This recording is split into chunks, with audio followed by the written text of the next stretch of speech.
रही है। सोफिया कुरैशी ने जिस तरह से देश को रिप्रेजेंट किया, उस दौरान हमने देखा मध्य प्रदेश के एक नेता उनके बारे में जिस तरह के शब्दों का प्रयोग करते हैं, और बीजेपी के वो नेता हैं, मंत्री हैं, इस तरह के मंत्री जिस तरह के शब्द। देखिए, ये सोफिया कुरैशी के ताल्लुक से जो मध्य प्रदेश के मंत्री ने जो घटिया बेहुदा बयान जो दिया है,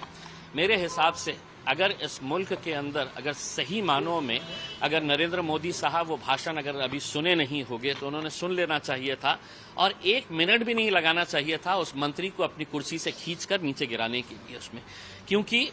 आज इस तरह की बयानबाजी करना, इस तरह के घटिया बातें करना, जबकि देश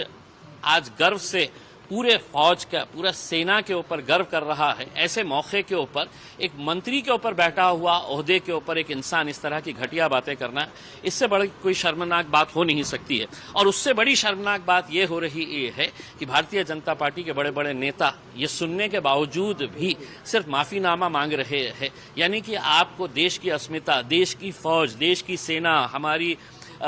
जिस बहन ने जितनी ताकत के साथ लड़ा है, आगे आई है, और देश की सारी महिलाओं को, लड़कियों को उन्होंने एक प्रेरणा दी है, उनके बारे में इस तरह की बातें करना मेरे हिसाब से बहुत ही दुर्भाग्यपूर्ण है।